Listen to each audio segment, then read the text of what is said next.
तेनालीराम की कहानी। माँ काली का आशीर्वाद। तेनालीराम के बचपन की कहानी है। बचपन में जब तेनालीराम को माँ काली के दर्शन होते हैं, तब उसके और माँ काली के मध्य क्या बातचीत होती है। वे तेनालीराम को क्या आशीर्वाद देती हैं, यही इस कहानी में बताया गया है। तेनालीराम लिंगाचार्युल का जन्म 16वीं सदी के प्रारंभ में थुमलुरु गांव में एक तेलगी भट्ट ब्राह्मण परिवार में हुआ था। हालांकि एक लोकप्रिय धारणानुसार उनका जन्म तेनाली नामक गांव में हुआ था। तेनालीराम का जन्म नाम रामाकृष्णा शर्मा था। उनके पिता गरालपति रामैया गांव के मंदिर में पुजारी थे। बाल्यकाल में ही पिता का साया तेनालीराम के सिर से उठ गया और माता लक्ष्मम्मा द्वारा उनका पालन पोषण किया गया। औपचारिक शिक्षा तेनालीराम ने कभी प्राप्त नहीं की, किंतु वे बचपन से ही कुशाग्र बुद्धि थे। उनकी वाक्पटुता का तो कोई जवाब ही नहीं था। नटखट तो इतने थे कि कोई भी उनकी शरारतों से बच नहीं पाता था। एक दिन तेनालीराम की भेंट गांव के एक ज्ञानी संत से हुई। संत ने उन्हें एक मंत्र देते हुए कहा, पुत्र, गांव के काली मंदिर में जाकर इस मंत्र का 1,00,000 बार जाप करो। इससे काली माता प्रसन्न हो जाएंगी और तुम्हें दर्शन देकर वरदान प्रदान करेंगी। तेनालीराम तुरंत काली मंदिर गए और वहां संत द्वारा दिए मंत्र का जाप करने लगे। जैसे ही 1,00,000 जाप पूरे हुए, काली माता अपने 100 मुख के भयंकर स्वरूप में उनके समक्ष प्रकट हुई। काली माता का भयंकर स्वरूप देख कोई भी सामान्य बालक भयभीत हो जाता, किंतु तेनालीराम भयभीत होने के स्थान पर जोर जोर से हंसने लगे। जब काली माता ने हंसने का कारण पूछा तो वे बोले, माता, मेरी तो मात्र एक ही नाक है। जब मुझे जुकाम हो जाता है तो मैं तो परेशान हो जाता हूँ। आपके तो 100 मुख होने के कारण 100 नाक हैं और हाथ मात्र 2। मैं सोच रहा हूँ कि ऐसे में आप क्या करती होंगी। तेनालीराम के हंसमुख स्वभाव और बाल सुलभ बातें सुनकर काली माता हंस पड़ी और बोली, पुत्र, मैं तुम्हें वरदान देती हूँ कि भविष्य में तुम विकट कवि के रूप में प्रसिद्ध होगे। तुम्हारी बातें हर किसी का मनोरंजन करेंगी। वो तो ठीक है माता, लेकिन इससे मुझे क्या प्राप्त होगा? आप मुझे कोई और वरदान दीजिए। तेनालीराम बोले। तब काली माता हाथ में 2 कटोरे लेकर तेनालीराम से बोली, पुत्र, इन 2 कटोरों में से एक में ज्ञान है और दूसरे में धन। मैं तुम्हें दोनों में से एक चुनने का अवसर प्रदान करती हूँ। काली माता की बात सुनकर तेनालीराम सोचने लगे कि जीवन में ज्ञान और धन दोनों ही आवश्यक है। यदि दोनों ही वरदान मिल जाए तब कोई बात है। तेनालीराम को विचार मग्न देख काली माता बोली, क्या बात है पुत्र? किस कटोरे का चुनाव करना है ये समझ नहीं आ रहा। ऐसी बात नहीं है माता। चुनाव करने के पहले मैं बस एक बार दोनों कटोरे अपने हाथ में लेकर देखना चाहता हूँ। तेनाली बोले। काली माता ने जैसे ही दोनों कटोरे तेनाली के हाथ में दिए, तेनाली ने झटपट दोनों कटोरे को मुंह से लगाया और गटक गए। इस तरह अपनी बातों में उलझाकर उन्होंने काली माता से दोनों वरदान प्राप्त कर लिए। माता, क्षमा करना, जीवन में ज्ञान और धन दोनों ही आवश्यक है, इसलिए मैंने दोनों ले लिए। जब तेनालीराम ने भोलेपन से ये बात कही तो काली माता हंसने लगी, पुत्र, मैं तुम्हें दोनों वरदान देती हूँ। जीवन में तुम कई सफलताएं प्राप्त करोगे, किंतु ध्यान रहे कि तुम्हारे मित्र तो होंगे ही, शत्रु भी कम न होंगे, इसलिए होशियार रहना। इतना कहकर काली माता अंतर्ध्यान हो गई। आगे चलकर तेनालीराम विजयनगर के राजा कृष्णदेव राय के प्रिय मंत्री बने। उन्हें लोगों का बहुत स्नेह प्राप्त हुआ और धन संपदा की भी कमी न हुई, किंतु उनके जीवन में शत्रु भी बहुत रहे जो उनके विरुद्ध षड्यंत्र रचते रहे। तेनालीराम भी अपनी चतुराई से सदा उन्हें मात देते रहे। फ्रेंड्स, आपको Tenali Raman and goddess Kali story in Hindi कैसी लगी? आप अपने कमेंट्स के द्वारा हमें अवश्य बताएं।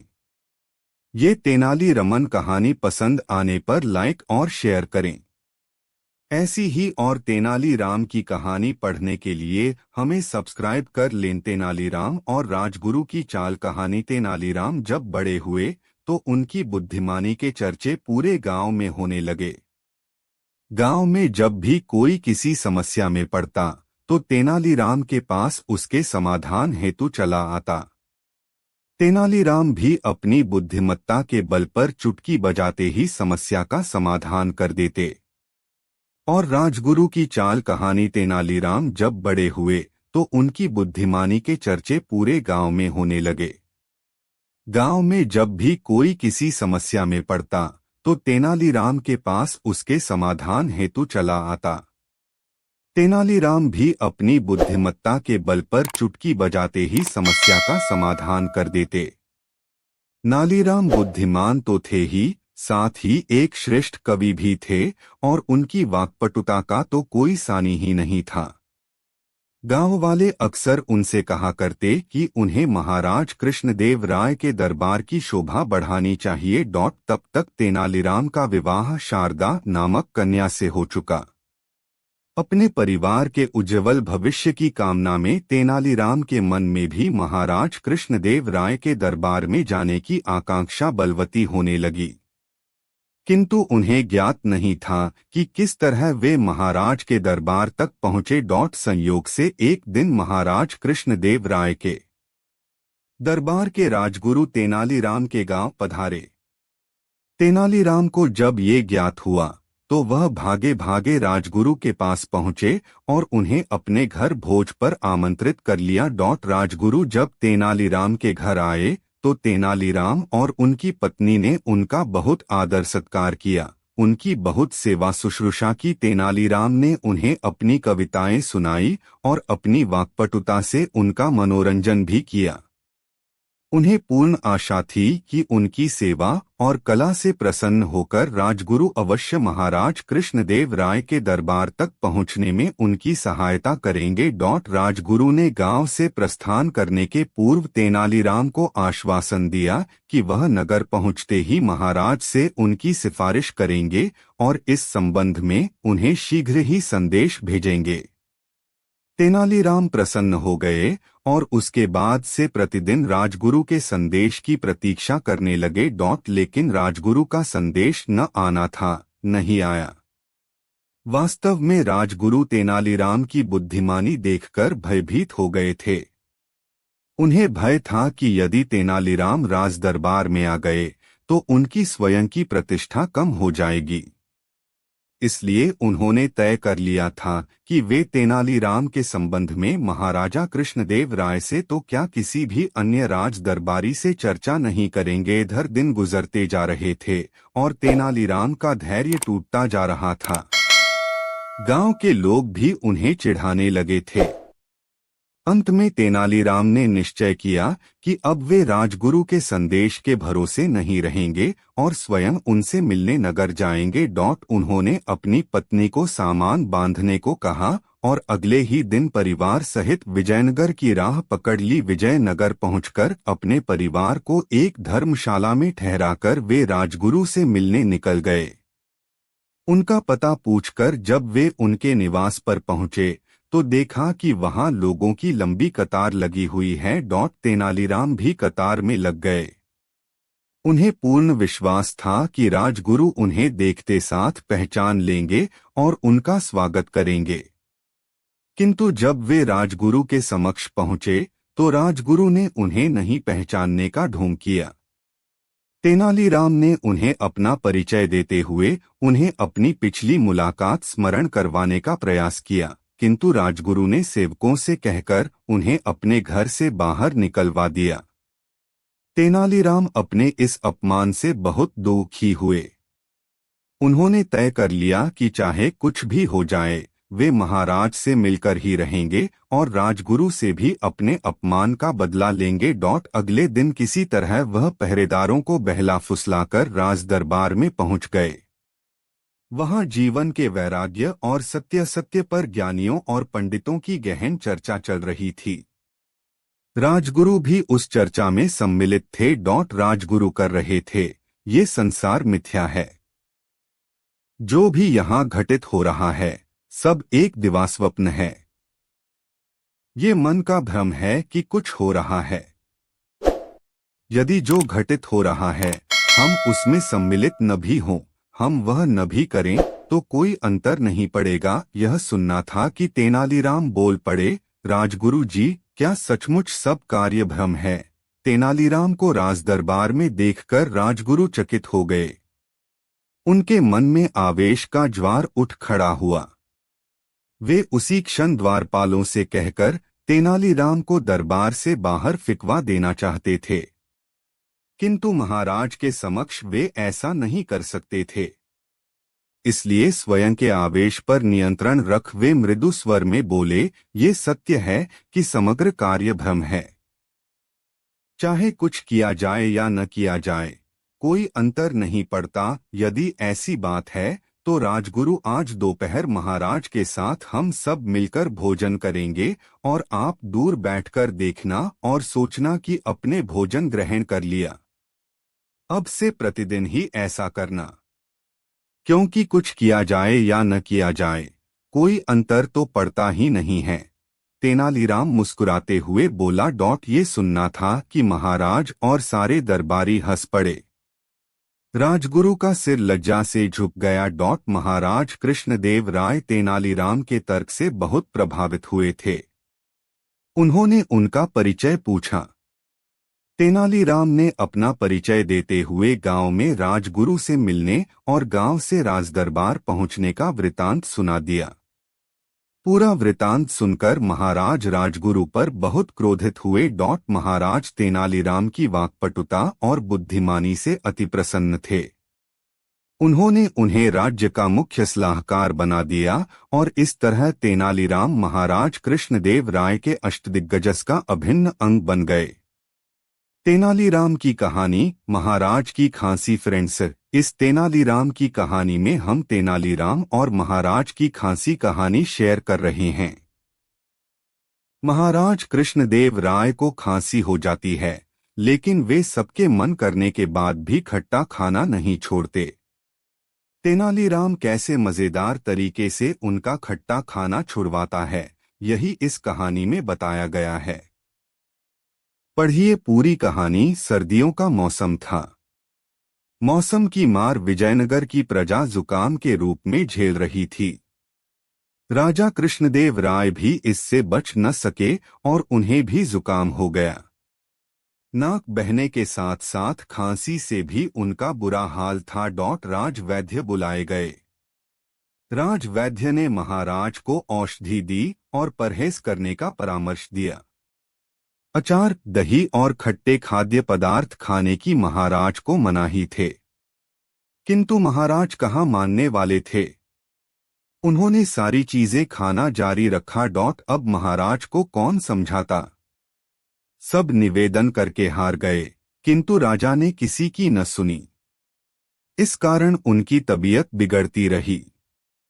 हारकर राजवैद्य और दरबार के मंत्री तेनालीराम के पास गए और उन्हें समस्या बताते हुए महाराज को किसी तरह समझाने का निवेदन किया। तेनालीराम शाम को महाराज के पास पहुंचे और उन्हें एक औषधि देते हुए बोले, महाराज, आपकी जुकाम और खांसी ठीक करने के लिए मैं एक औषधि लेकर आया हूं। इस औषधि के साथ आपको परहेज करने की कोई आवश्यकता नहीं है। आप जो चाहे खा सकते हैं। अरे वाह! क्या इसके साथ मैं अचार, दही और खट्टी चीजें भी खा सकता हूँ? महाराज ने पूछा। जी महाराज, तेनालीराम बोल। बहुत प्रसन्न हुए और उस दिन के बाद से और ज्यादा अचार, दही और खट्टी चीजें खाने लगे। फलस्वरूप उनका स्वास्थ्य और खराब होने लगा। एक सप्ताह बाद जब तेनालीराम उनके पास पहुंचे और उनका हालचाल पूछा तो वे बोले, तेनाली, हमारा स्वास्थ्य तो अब पहले से भी अधिक खराब हो गया है। जुकाम ज्यों का त्यों है। खांसी भी बनी हुई है, कोई बात नहीं महाराज। आप वह औषधि खाते रहिए, इससे आपको 3 लाभ होंगे। तेनालीराम बोला, कौन से? महाराज ने चौंकते हुए पूछा। पहला ये कि राजमहल में कभी चोरी नहीं होगी, दूसरा ये कि कभी कोई कुत्ता आपको तंग नहीं करेगा, और तीसरा ये कि आपको बूढ़ा होने का कोई भय नहीं रहेगा। तेनालीराम ने उत्तर दिया, ये क्या बात हुई? हमारे जुकाम और खांसी से चोर, कुत्ते और बुढ़ापे का क्या संबंध है महाराज? यदि आप यूं ही खट्टी चीजें खाते रहेंगे तो रात दिन खांसते रहेंगे। आपकी खांसी की आवाज सुनकर चोर सोचेगा कि आप जाग रहे हैं और कभी चोरी के उद्देश्य से राजमहल में घुसने का प्रयास ही नहीं करेगा। तेनालीराम मुस्कुराते हुए बोला, और कुत्ते हमें क्यों तंग नहीं करेंगे? महाराज ने पूछा। जुकाम खांसी से आपका स्वास्थ्य लगातार गिरता चला जाएगा, तब आप इतने कमजोर हो जाएंगे कि बिना लाठी चल नहीं पाएंगे। जब कुत्ता आपको लाठी के साथ देखेगा तो डर के मारे कभी आपके पास नहीं फटकेगा। और बूढ़े होने के भय के बारे में तुम्हारा क्या कहना है? महाराज, आप हमेशा बीमार रहेंगे तो कभी बूढ़े नहीं होंगे, क्योंकि आप युवावस्था में ही मर जाएंगे। इसलिए कभी आपको बूढ़ा होने का भय नहीं रहेगा। टेढ़े तरीके से महाराज को वास्तविकता का दर्पण दिखाने के बाद तेनालीराम बोले, इसलिए महाराज मेरा कहा मानिए। कुछ दिनों तक अचार, दही और खट्टी चीजों से किनारा कर लीजिए। स्वस्थ होने के बाद फिर जो मन करे खाइए। राजा कृष्णदेव राय तेनालीराम की बात समझ गए। उन्होंने खट्टे खाद्य पदार्थों से परहेज कर लिया और कुछ ही दिनों में वे पूरी तरह से स्वस्थ हो गए। फ्रेंड्स, आपको तेनालीराम की कहानी कैसी लगी? आप अपने कमेंट्स के द्वारा हमें अवश्य बताएं। ये तेनाली रमन स्टोरीज इन हिंदी पसंद आने पर लाइक और शेयर करें। तेनालीराम की कहानी, संपत्ति का बंटवारा। Friends, Tenali Raman short story in Hindi में हम तेनालीराम और संपत्ति का बंटवारा कहानी शेयर कर रहे हैं। इस कहानी में तेनालीराम का एक मित्र अपनी मृत्यु के पहले अपने बेटों को बुलाकर बताता है कि उसने अपने पलंग के नीचे उनके लिए कुछ छोड़ा है। उन तीनों बेटों को पलंग के नीचे क्या मिलता है? क्या उनका पिता उनके लिए संपत्ति छोड़ गया है? इस पूरी कहानी में तेनालीराम की क्या भूमिका रहती है? एक गांव में एक वृद्ध जमींदार रहता था। उसकी बहुत उम्र हो चली थी। एक बार जब वह बीमार पड़ा तो उसे लगा कि अब उसके जाने का समय आ गया है। उसके 3 पुत्र थे। उसने तीनों को अपने पास बुलवाया। जब तीनों पुत्र वृद्ध व्यक्ति के पास एकत्रित हुए तो वो बोला, पुत्रों, लगता है मेरा जाने का समय आ गया है। मैंने तुम्हें एक बात बताने के लिए अपने पास बुलाया है। जब मैं मर जाऊं तो तुम लोग मेरे पलंग के नीचे की जमीन खोद लेना, वहां तुम तीनों के लिए कुछ है। इतना कहने के बाद वृद्ध व्यक्ति की मृत्यु हो गई। उसका अंतिम संस्कार करने के बाद तीनों पुत्रों ने उसके कहे अनुसार उसके पलंग के नीचे की जमीन की कुदाई में उन्हें 3 कटोरे मिले, जो एक के ऊपर एक रखे हुए थे। पहले कटोरे में मिट्टी थी, दूसरे में सूखा हुआ गाय का गोबर और तीसरे में तिनके रखे हुए थे। साथ ही उन्हें 10 सोने के सिक्के भी मिले। तीनों पुत्रों को 3 कटोरों और 10 सोने के सिक्कों की पहेली का अर्थ समझ नहीं आया, लेकिन उन्हें इतना अवश्य समझ आ गया कि ऐसा करने के पीछे उनके पिता का अवश्य कोई प्रयोजन रहा होगा। इस पहेली को सुलझाने के लिए तीनों ने तेनालीराम के पास जाने का निश्चय किया। तेनालीराम के पास पहुंचकर उन्हें पूरी बात बताकर उन्होंने पूछा, चाचा, आप तो पिताजी के बहुत अच्छे मित्र थे। क्या मृत्यु पूर्व पिताजी ने इस बारे में आपसे कोई चर्चा की थी? नहीं तो, तेनालीराम ने उत्तर दिया, किंतु तुम्हारे पिताजी पहेलियों के बहुत शौकीन थे। इसलिए शायद वे पहेली में अपनी बात कह गए हैं। मुझे थोड़ी देर सोचने दो, हो सकता है मैं इस पहेली को बूझ लूं। तीनों लड़के शांति से तेनालीराम के पास बैठ गए और तेनालीराम सोच में डूब गए।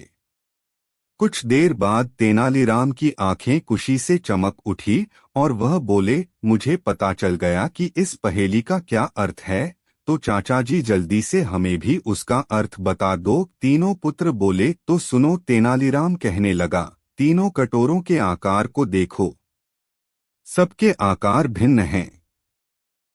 इन 3 कटोरों के माध्यम से तुम्हारे पिता ने अपनी संपत्ति का बंटवारा तुम तीनों के मध्य किया है। सबसे बड़ा कटोरा सबसे बड़े पुत्र की मिली संपत्ति को दर्शा रहा है। उसमें मिट्टी भरी है, अर्थात तुम्हारे पिता के सारे खेत सबसे बड़े पुत्र को मिलेंगे। दूसरा कटोरा मझले पुत्र को मिली संपत्ति को दर्शा रहा है। उनमें गाय का सूखा गोबर है, अर्थात सारे मवेशी मंझले पुत्र को मिलेंगे। तीसरा कटोरा छोटे पुत्र को मिली संपत्ति को दर्शा रहा है, जिसमें तिनके भरे हैं जो सुनहरे रंग के हैं, अर्थात सारा सोना सबसे छोटे पुत्र के हिस्से आया है।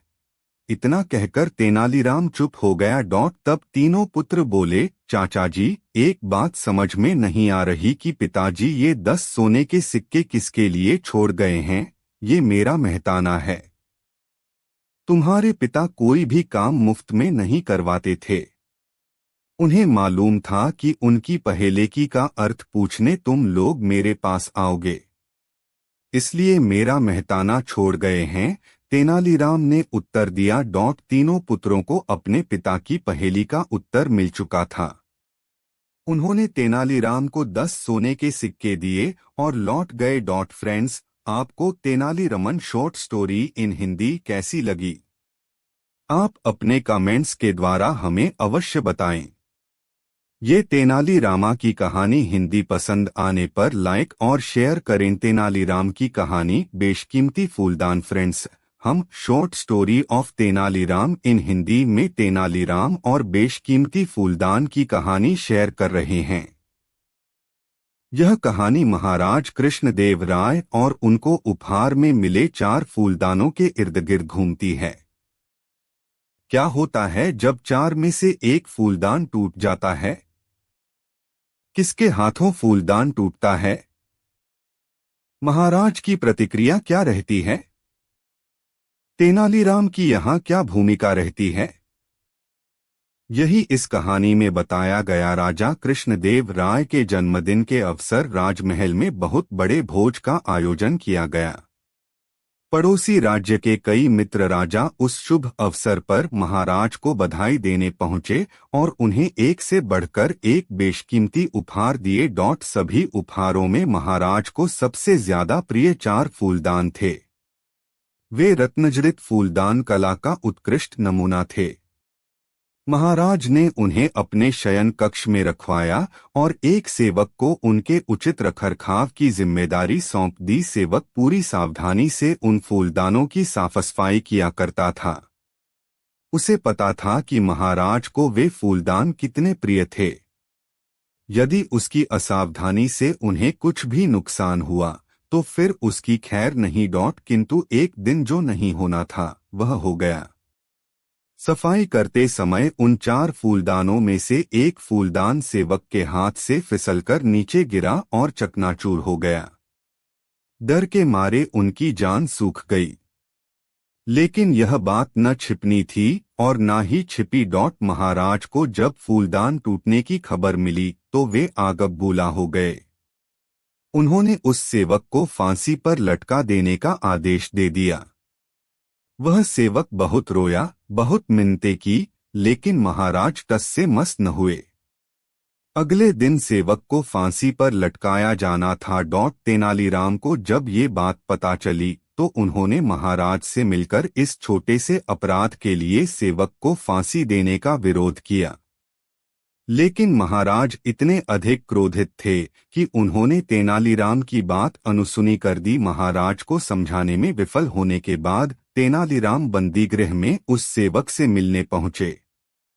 सेवक तेनालीराम को देख अपने प्राणों की रक्षा के लिए गिड़गिड़ाने लगा। तेनालीराम उसे दिलासा देते हुए बोले, विश्वास करो, तुम्हें कुछ नहीं होगा। बस फांसी के पूर्व जैसा मैं कहूँ वैसा ही करना। तेनालीराम सेवक के कान में कुछ कहकर वहां से चले गए। अगले दिन सेवक को फांसी से पूर्व महाराज के सामने ले जाया गया। महाराज ने उससे उसकी अंतिम इच्छा पूछी तो वह बोला, महाराज, मेरी अंतिम इच्छा बचे हुए 3 फूलदानों को देखने की है।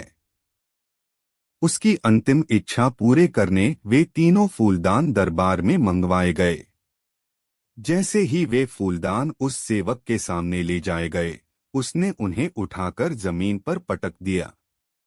तीनों फूलदानों के टुकड़े जमीन पर बिखर गए। अपने प्रिय फूलदानों का ये हश्र देख महाराज का क्रोध 7वें आसमान पर पहुंच गया। वे चीख पड़े, ये तुमने क्या कर दिया मूर्ख? इन फूलदानों को तुमने क्यों तोड़ा? महाराज, मेरे हाथों जब एक फूलदान टूटा तो मुझे मृत्युदंड मिला। जब ये 3 फूलदान टूटेंगे तब भी किसी न किसी को मृत्युदंड मिलेगा। मैंने इन्हें तोड़कर उन लोगों के प्राण बचा लिए हैं, क्योंकि मनुष्य के प्राण से बढ़कर और कुछ भी नहीं। सेवक हाथ जोड़कर बोला। यह बात सुनकर महाराज में समझ आया कि अपने क्रोध के वशीभूत होकर वह क्या अनिष्ट करने वाले थे। उन्होंने सेवक को छोड़ देने का आदेश दिया और उससे पूछा, किसके कहने पर तुमने से ऐसा किया? सेवक ने तेनालीराम का नाम लिया। महाराज तेनालीराम से बोले, तेनालीराम, हम तुमसे बहुत प्रसन्न हैं। क्रोध के आवेश में लिया गया निर्णय कभी किसी के साथ न्याय नहीं कर सकता। आज तुमने हमारे हाथों अन्याय होने से बचा लिया। आपको शॉर्ट स्टोरी ऑफ तेनालीराम इन हिंदी कैसी लगी? आप अपने कमेंट्स के द्वारा हमें अवश्य बताएं। ये तेनाली रमन स्टोरीज इन हिंदी पसंद आने पर लाइक और शेयर करें। तेनालीराम की कहानी दूत का उपहार। फ्रेंड्स, इस पोस्ट में हम तेनालीराम और दूत का उपहार कहानी तेनालीरामा की शेयर कर रहे हैं। तेनालीराम की इस कहानी तेनाली रमन स्टोरीज इन हिंदी में अन्य राज्य का एक दूत महाराज कृष्णदेव राय के राज्य में आता है। महाराज उससे कोई उपहार मांगने को कहते हैं।